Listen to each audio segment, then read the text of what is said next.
এই রবিউল আউয়াল মাসে আপনারা যারা যারা আইয়ামে বীজের 3টি নফল রোজা রাখবেন, আজকে বুধবার ভোর রাতে সাহরি খেয়ে আগামীকাল বৃহস্পতিবারে একটি রোজা রাখবেন, আবার বৃহস্পতিবারে ভোর রাতে সাহরি খেয়ে শুক্রবারে একটি রাখবেন, আবার শুক্রবারে ভোর রাতে সাহরি খেয়ে শনিবারে একটি রোজা রাখবেন। এই 3টি আইয়ামে বীজের নফল রোজা নবীজি প্রতি রবিউল আউয়াল মাসের মধ্যে রেখেছিলেন। আপনারা যারা যারা ঈদে মিলাদুন্নবীর রোজা রেখেছিলেন, আজকে বুধবারে মাশাআল্লাহ ভালো, এই 3টি রোজাও যদি আপনি রাখতে পারেন আইয়ামে বীজের রোজা, তাহলে 1 মাস রোজা রাখার সওয়াব পাবেন।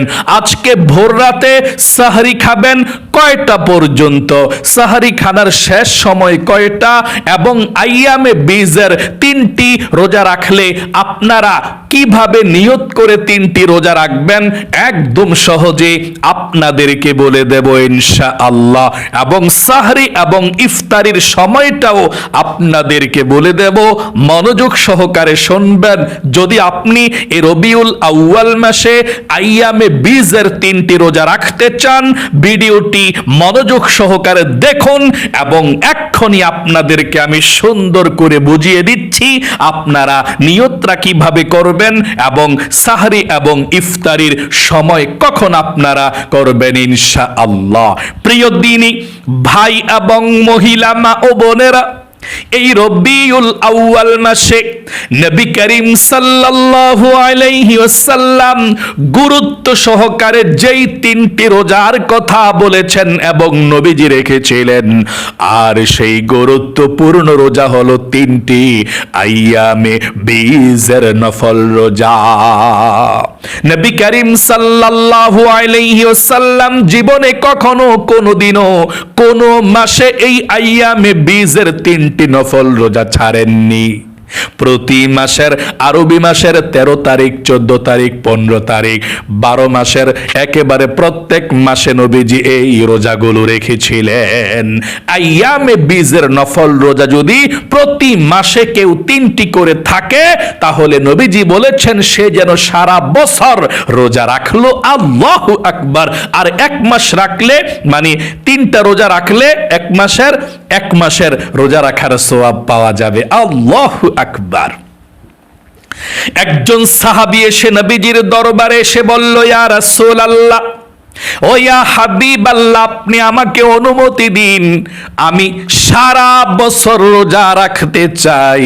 নবী করিম সাল্লাল্লাহু আলাইহি ওয়াসাল্লাম বললেন, না না না, সারা বছর তোমার রোজা রাখতে হবে না, তোমার পরিবার সংসার গুছিয়ে তোমাকে চলতে হবে, ইনকাম করতে হবে, তোমার খেতে হবে, তোমার বাসার মানুষের দায়িত্ব তোমার উপরে, তাদেরকেও খাওয়াতে হবে, তোমার সারা বছর রোজা রাখতে হবে না, তুমি প্রতি মাসে 3টি আইয়ামে বীজের নফল রোজা রাখো, তাহলে আল্লাহ রাব্বুল আলামিন তোমাকে সারা বছর রোজা রাখার সওয়াব লিখে দিবে।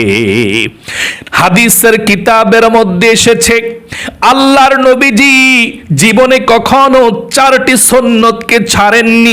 1 নাম্বার, মুহররম মাসের 10 তারিখ আশুরার রোজা নবীজি কখনো ছাড়েন নাই। 2 নাম্বার, জিলহজ মাসের প্রথম 9 দিনের রোজা নবীজি কখনো ছাড়েন নাই। 3 নাম্বারে, ফজর নামাজের 2 রাকাত সুন্নত নামাজ নবীজি কখনো ছাড়েন নাই। 4 নাম্বারে, প্রতি মাসের আইয়ামে বীজের 3টি নফল রোজা নবীজি কখনো ছাড়েন নাই। আপনারা যারা ঈদে মিলাদুন্নবীর রোজা রেখেছিলেন, মাশাআল্লাহ সওয়াব পাবেন, কিন্তু এতটা গুরুত্ব দিয়ে নবীজি বলে নাই যত গুরুত্ব দিয়ে আল্লাহর নবীজি আইয়ামে বীজের নফল রোজার কথা বলেছেন, এবং নবীজি এই 3টি আইয়ামে বীজের নফল রোজা রেখেছিলেন এই রবিউল আউয়াল মাসে। আল্লাহু আকবার। রোজার মতো সওয়াব অন্য কোনো ইবাদতের মধ্যে নাই। আল্লাহর নবীজি বলেছেন এই রোজার সওয়াবটা আল্লাহ কোন ফেরেশতার মাধ্যমে দিবেন না। আল্লাহ রাব্বুল আলামিন কিয়ামতের ময়দানে বলবেন, ফেরেশতারা রে, আমার বান্দা বান্দির রোজার সওয়াবটা তোরা দিস না। এই রোজা রেখেছে বান্দা বান্দি আমার জন্যে, কত ক্ষুধার যন্ত্রণা পেটের মধ্যে ছিল, আমার জন্যে যেহেতু রোজা রেখেছিল, এর হাদিয়াটা আমি আল্লাহ রাব্বুল আলামিন আমার বান্দা বান্দীদেরকে দিয়ে দেব। আমার নিজের হাত থেকে তারা রোজার হাদিয়াটা, রোজার গিফটটা গ্রহণ করবে। আল্লাহু আকবার। যারা রোজা রাখবেন বেশি বেশি, আল্লাহর হাত থেকে আপনি রোজার হাদিয়াটা আনতে পারবেন। তাহলে যদি পারেন রোজা রাখবেন, না পারলে কোনো সমস্যা নেই। আমার অনেক মহিলা মা বোনেরা বেশি বেশি রোজা রাখে, মাশাআল্লাহ। রোজা রাখলে স্বাস্থ্য সুস্থ থাকে, পেটের মধ্যে কঠিন রোগ হয় না, আল্লাহ হেফাজত করে। আমি একদম সহজে আপনাদেরকে বলে দেব, এই রবিউল আউয়াল মাসে আইয়ামে বীজের 3টি নফল রোজা আপনারা যারা রাখবেন, আজকে বুধবার ভোর রাতে সাহরি খেয়ে নিয়ত কিভাবে করে আগামীকাল বৃহস্পতিবারে রাখবেন, আবার বৃহস্পতিবার ভোর রাতে সাহরি খেয়ে নিয়ত করে কিভাবে শুক্রবারে রাখবেন, আবার শুক্রবারে ভোর রাতে সাহরি খেয়ে নিয়ত করে কিভাবে শনিবারে রাখবেন সেটাও বলে দেব। আবার অনেকে বলে শুক্রবারে রোজা রাখা ভালো না, আসলে কেন ভালো না, আপনি রাখতে পারবেন কিনা সেটাও বলে দেব ইনশাআল্লাহ। চলুন এক্ষুনি আমি আপনাদেরকে বলে দিচ্ছি। আবারও বলছি, এটা কিন্তু রবিউল আউয়াল মাস। এই রবিউল আউয়াল মাসে নবীজি এই পৃথিবীর মধ্যে আগমন করেছিলেন। আকাশ বাতাস বৃক্ষ তরুলতা সবাই খুশি হয়ে গিয়েছিল। আল্লাহ বলেছেন, ওয়ামা আরসালনাকা ইল্লা রাহমাতাল লিল আলামিন, নবী হে, আপনাকে আমি সারা পৃথিবীর জন্য, জাহানের জন্য, সবার জন্য রহমত হিসাবে পাঠালাম। সকলে বলি সুবহানাল্লাহ। এই জন্যে রবিউল আউয়াল মাসে বেশি বেশি রোজা রাখবেন, আমল করবেন ইনশাআল্লাহ। চলুন আমি এক্ষুনি আপনাদেরকে বলে দিচ্ছি আপনারা কিভাবে রোজাটা রাখবেন, আইয়ামে বীজের নফল রোজা। আজকে ঈদে মিলাদুন নবী শেষ হওয়ার পরে আজকে বুধবার ভোর রাতে আপনি সাহরি খাবেন, আগামীকাল বৃহস্পতিবারে আইয়ামে বীজের প্রথম রোজা রাখবেন। তাহলে আজকে বুধবার ভোর রাতে আপনি কয়টা বাজে সাহরি খাবেন শুনুন। আপনি বুধবার বলেন, বৃহস্পতিবার বলেন, শুক্রবার বলেন, সাহরি এবং ইফতারির সময় একই, আপনাদেরকে বলে দেব ইনশাআল্লাহ। শুধু রোজার নিয়তটা আপনি করতে হবে বলে বলে। তাহলে সাহরি আপনি যখন ইচ্ছা তখনই খেতে পারবেন। 12টায় খাইয়েও ঘুমায় যাইতে পারেন নিয়ত করে, অথবা 1টায়ও খাইতে পারেন, 2টায়, 3টায়, 4টায়ও খাইতে পারেন, সমস্যা নাই। সাহরি আপনি যখন মন চায় তখনই খেতে পারবেন, রাতে নিয়ত করে ঘুমিয়ে যাবেন খেয়ে। তবে সাহারিটা শেষ সময়ে খাইলে ভালো, ভোর রাতে আর কি, 3টা 3:30 ওই সময়টাতে খেলে সবচেয়ে ভালো। তার আগেও খেলে হবে, কোনো সমস্যা নেই ইনশাআল্লাহ। আচ্ছা, সাহারি তো আপনি যখন ইচ্ছা তখন খেতে পারবেন। সাহারি খানার শেষ সময় এই 3 দিনের কয়টা বাজে আপনাদেরকে বলে দিচ্ছি।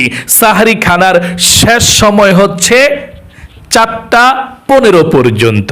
আবারও বলছি, সাহরি খানার শেষ সময় মানে আপনি যে বৃহস্পতিবারে রোজা রাখবেন, শুক্রবারে রাখবেন, শনিবারে রাখবেন, 3টা রোজা, ভোর রাতে 4:15 পর্যন্ত সাহরি খাবেন, 15-র পরে আর যাবেন না। ভোর রাতে 4:15 পর্যন্ত খেতে পারবেন, আর খাবেন না। আচ্ছা, আপনারা এই রোজার নিয়তটা কিভাবে করবেন সেটা বলে দিচ্ছি, মনোযোগ সহকারে শুনুন। রোজার নিয়ত না করলে নবীজি বলেছেন রোজা হয় না। আপনারা অতি সহজে কিভাবে বাংলাতে নিয়তটা করবেন আমি বলে দিচ্ছি। আপনারা রোজার নিয়তটা এভাবে করবেন। আজকে বুধবার ভোর রাতে সাহরি খেয়ে আগামীকাল বৃহস্পতিবারের জন্য রোজাটা রাখবেন।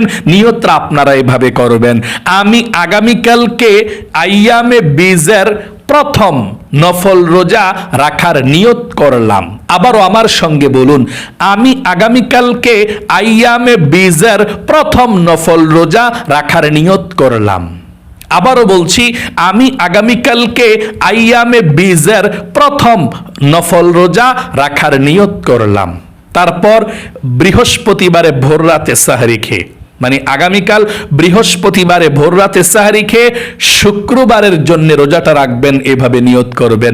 আমি আগামীকালকে আইয়ামে বীজের দ্বিতীয় নফল রোজা রাখার নিয়ত করলাম, অথবা 2 নাম্বার নফল রোজা রাখার নিয়ত করলাম। আবারও বলছি, আমার সঙ্গে বলুন, আমি আগামীকালকে আইয়ামে বীজের 2 নাম্বার নফল রোজা রাখার নিয়ত করলাম। তারপর শুক্রবার ভোর রাতে সাহারি খেয়ে শনিবারে আপনি আইয়ামে বীজের শেষ রোজাটা রাখবেন, এভাবে নিয়ত করবেন। আমি আগামীকালকে আইয়ামে বীজের 3 নাম্বার নফল রোজা রাখার নিয়ত করলাম। আবারও বলছি, আমি আগামীকালকে আইয়ামে বীজের 3 নাম্বার নফল রোজা রাখার নিয়ত করলাম।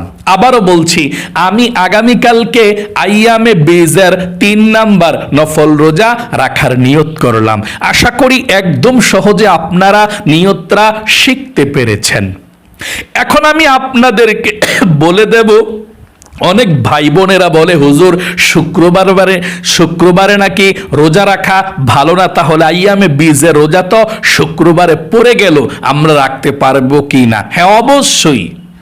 আপনি শুক্রবারে নির্ধারিত করে শুধু একটা রোজা রাখা ভালো না।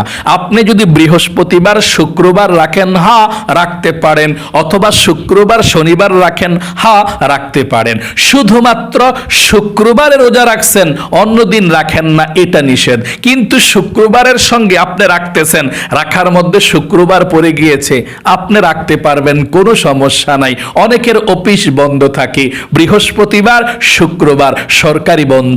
আমার অনেক ভাই এবং মহিলা মা ও বোনেরা চাকরি করেন, আপনারা যদি বাসায় থাকেন, এই 2 দিন রোজা রাখতে চান, হ্যাঁ বৃহস্পতিবার শুক্রবার রাখতে পারেন, আবার না হয় শুক্রবার শনিবার রাখতে পারেন, কোনো সমস্যা নাই। একটা শুধু শুক্রবারে রাখবেন না, এটা ভালো না, অপছন্দনীয়, এটা ভালো না। আপনি একটা রাখবেন না। যদি আইয়ামে বীজের রোজা পড়ে যায় শুক্রবার সহকারে, রাখতে পারবেন, আপনি আগে পরে রাখছেন, কোনো সমস্যা নেই। আশা করি একদম সহজে আপনারা বুঝতে পেরেছেন। তাহলে অবশ্যই আজকে বুধবার ভোর রাতে সাহরি খেয়ে আগামীকাল বৃহস্পতিবারে আইয়ামে বীজের রোজা রাখবেন, প্রথম রোজাটা। তারপর বৃহস্পতিবারে ভোর রাতে সাহরি খেয়ে শুক্রবারে রাখবেন 2 নাম্বার আইয়ামের বীজের নফল রোজা। 3 নাম্বার শুক্রবার ভোর রাতে সাহরি খেয়ে শনিবারে রাখবেন 3 নাম্বার রোজাটা। আশা করি একদম সহজে বুঝতে পেরেছেন। এবং এই রোজাগুলো রেখে আপনারা পৃথিবীর সব থেকে শ্রেষ্ঠ কিছু জিকির আছে, এই জিকিরগুলো করবেন ইনশাআল্লাহ। তাহলে আল্লাহ আপনাদের জীবনের গুনাহ ক্ষমা করবে, মনের আশা পূরণ করবে, আপনাদের ভাগ্যকে আল্লাহ পরিবর্তন করে দিবে। এবং অজু ছাড়াও এই জিকিরগুলো করতে পারেন, কোনো সমস্যা নেই। আমি বলে দিচ্ছি কোন জিকিরগুলো আপনারা করবেন। সবচেয়ে শ্রেষ্ঠ 1 নাম্বার, আপনি লা ইলাহা ইল্লাল্লাহর জিকিরটা বেশি করবেন। শুয়ে শুয়ে, দাঁড়িয়ে, বসে বসে, যে কোনো ভাবে আপনি করতে পারেন। লা ইলাহা ইল্লাল্লাহ, লা ইলাহা ইল্লাল্লাহ, এই জিকিরটা করবেন আপনি বেশি বেশি। 2 নাম্বার, আস্তাগফিরুল্লাহ আস্তাগফিরুল্লাহ আস্তাগফিরুল্লাহ, এটা পাঠ করবেন 100 বার, মানে প্রত্যেকটা 100 বার করে করে করতে পারেন। আস্তাগফিরুল্লাহ আস্তাগফিরুল্লাহ আস্তাগফিরুল্লাহ। তারপর 3 নাম্বার, দুরূদ শরীফ পাঠ করবেন 100 বার।